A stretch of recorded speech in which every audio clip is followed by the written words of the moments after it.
नमस्कार दोस्तों, बात करते हैं एचएफसीएल लिमिटेड की। 84 का स्टॉक हो चुका है और 4% की गिरावट स्टॉक में आई है। 19 मिलियन शेयर्स आज ट्रेड हुए हैं। हाई वॉल्यूम का दिन रहा है एंड ओवरऑल अगर आप देखोगे तो बाजार में जहां नेगेटिव खबरें हैं वहीं पर एचएफसीएल में एफआईआई का काफी इंटरेस्ट रहा है।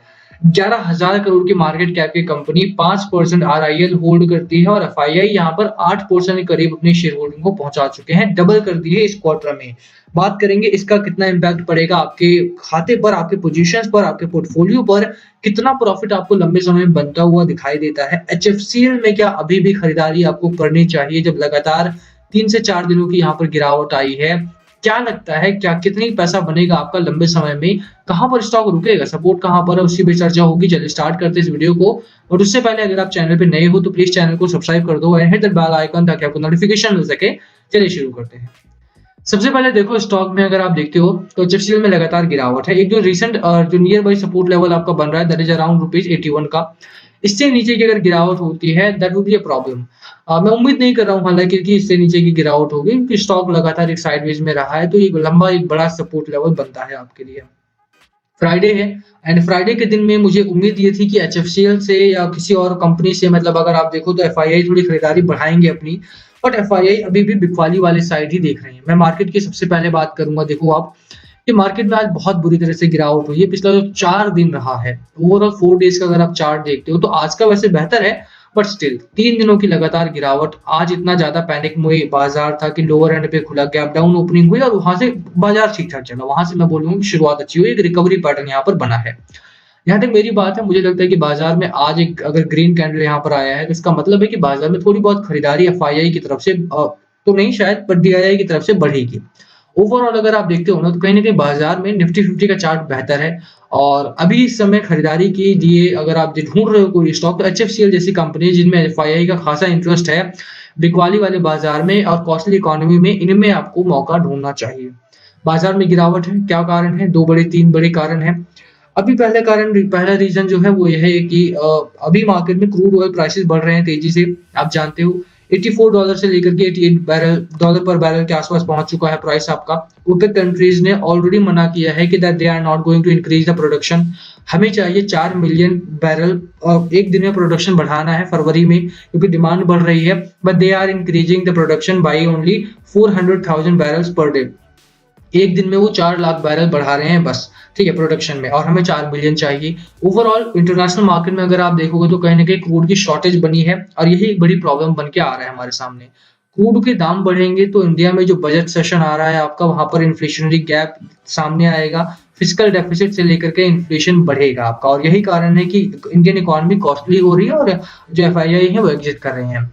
एफआईआई के एग्जिट करने से प्रॉब्लम ये भी हो जाती है कि फॉरेक्स रिजर्व घटता है आपका। अगर 4680 करोड़ के आसपास का माल एक दिन में डंप हुआ है, आप सोच सकते हो कि कितना बड़ा फॉरेक्स रिजर्व यहाँ पर डाउन जाएगा। फॉरेक्स रिजर्व का घटना भी इंडियन इकोनॉमी को डिस्टेबलाइज कर सकता है। ये एक बड़ी प्रॉब्लम है और इस वजह से भी मार्केट में थोड़ी प्रॉब्लमेटिक सिचुएशन बनी हुई है। द सेकंड रीजन मार्केट क्यों गिरावट में आ रहा है तो वो है कि लॉकडाउन लगा हुआ है और जो कोविड नंबर्स हैं वो बढ़ रहे हैं। 3.5 लाख केसेस पर डे के हिसाब से ज्यादा बढ़े हैं। दिल्ली में सिचुएशन थोड़ी सी अंडर कंट्रोल बनी है हालांकि, बट अभी भी जो लॉकडाउन है वो हट नहीं रहा है। अगर लॉकडाउन हटता है वो एक शुरुआत होगी बाजार में एक स्ट्रेंथ की। आपको रिसेंटली मैंने इंडियन एक्सप्रेस में एक आर्टिकल पढ़ने के लिए बोला था, आई होप आप सभी ने पढ़ा होगा वो। इंडियन एक्सप्रेस में उन्होंने लिखा था कि दैट जो लॉकडाउन है गवर्नमेंट ऑफ इंडिया उसको लास्ट रिजॉर्ट की तरह हर बार देखती है और ये सॉल्यूशन नहीं है आपके सामने। आपको भीड़ डिस्पर्स करनी है, आपको यहाँ पे काम करना है मास्क पर, आपको रेगुलेट करना है चीजों को, बट लॉकडाउन करके लोगों को घरों में बंद करना दैट्स नॉट द सॉल्यूशन, ठीक है। और वही एक सिचुएशन यहाँ पर बनी हुई है अभी के लिए। अगर आप बात करो तो बाजार में लॉकडाउन जो इकोनॉमी को बैकवर्डनेस पर लेकर जा रहा है, crude oil prices higher side पर जा रहे हैं, एनर्जी कंजम्पशन बढ़ा है हमारा, फिजिकल डेफिसिट बढ़ रहा है, साथ में इन्फ्लेशन बढ़ रहा है, और ये सारी प्रॉब्लम्स मिलकर के मार्केट की इकोनॉमी को हमारी जो है वो थोड़ा सा कॉस्टली कर रही है। और यही कारण है कि बाजार में एफआईआई एग्जिट कर रहे हैं। अगर बाजार में एफआईआई एग्जिट करते हैं वो बड़ी प्रॉब्लम्स बन के सामने आएगा, मार्केट गिरावट में जाएगा, ऐसे में थोड़ा सा पैनिक मोड ऑन हो सकता है। तो बाजार में निफ्टी 50 में अगर आप देखते हो तो साइडवेज का मार्केट में अगले हफ्ते एक्सपेक्ट करके चल रहा हूँ। ये मेरी एक्सपेक्टेशंस है, उम्मीद है एंड होपफुल हूं मैं कि अगले हफ्ते साइडवेज का बाजार रहे। और दिखता क्या है, दिख यही रहा है कि बाजार अगले हफ्ते ये ब्रेक डाउन कर सकता है, ठीक है। तो वो अलग बात है। अभी के लिए अगर आप एचएफसीएल की बात करते हो, बिल्कुल ये खरीदारी करने वाला बाजार नहीं है आपका, बट ये स्टॉक खरीदारी करने वाला है।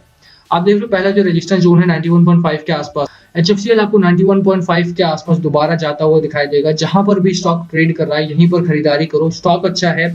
मैकडी आपका अगर आप देखते हो तो कहीं ना कहीं लोअर एंड से आकर के ये दोबारा बढ़ेगा, इसमें कोई दो राय नहीं है। बाजार में जो प्रेशर है वो प्रेशर आपको एचएफसीएल पर भी दिखाई दे रहा है, तो बिल्कुल खरीदारी करने वाला बाजार नहीं है, बट एचएफसीएल खरीदारी करने वाला है। खरीदारी करने की मेरी आपको यहाँ पर सलाह रहेगी। जहां तक वीकली पैटर्न की बात रही, आप देख लो weekly pattern is in a good shape, ठीक है। अभी इस वीक में गिरावट हुई है, बट 100 रुपीज के आसपास का हाई लगाया है, 52 वीक हाई यहाँ पर टच किया था इसी हफ्ते में।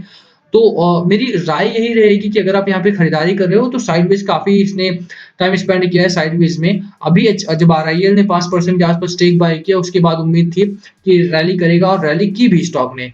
अभी शेप में नहीं है बाजार आपका, और इसी वजह से एचएफसीएल में प्रेशर बना हुआ है, बट दैट डजंट मैटर। अगर आप खरीदारी करते हो तो एक अच्छे जोन में आपको ये स्टॉक मिल रहा है।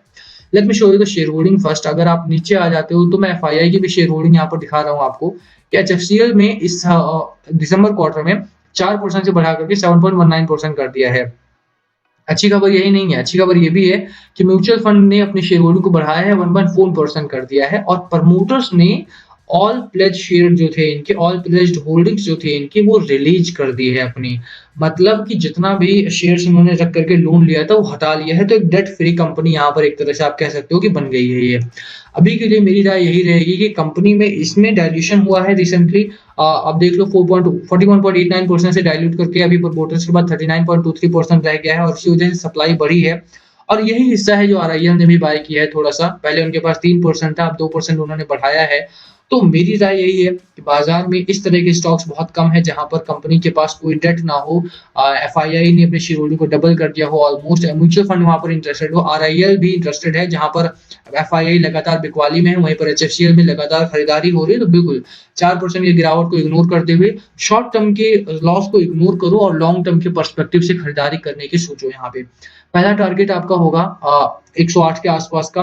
अभी जहां पर स्टॉक है वहीं पर खरीदारी करो। बेस लाइन मैंने आपको बता दिया है 80-81 रुपीज के आसपास का सपोर्ट लेवल आपका बनेगा यहाँ पे।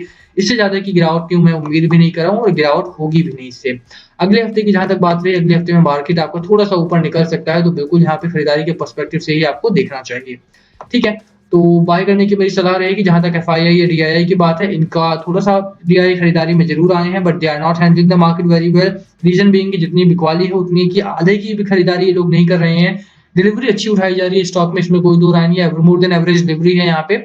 खरीदारी चारों तरफ से है, चाहे रिटेल हो, एफआईआई हो, डीआईआई हो, एचएफसीएल में आंख गड़ाए बैठे हैं। बिल्कुल आपको यहाँ पे खरीदारी करनी चाहिए। 108 का यहाँ पर टारगेट है। शॉर्ट टर्म में 2 से 3 महीने की खरीदारी करने का टाइम फ्रेम मेरा रहेगा आपको यहाँ पे, तो बिल्कुल बाय करने की सिग्नल रहेगा। बाकी last call must be yours का है आपकी स्ट्रैटेजी स्टॉक को लेकर, प्लीज कमेंट करके शेयर करना। वीडियो को यहीं खत्म करेंगे। पसंद आई हो तो लाइक करना, चैनल पे नए हो तो सब्सक्राइब के बिना मत जाना। Thank you for watching and please comment below अगर कुछ पूछना हो तो। Thank you.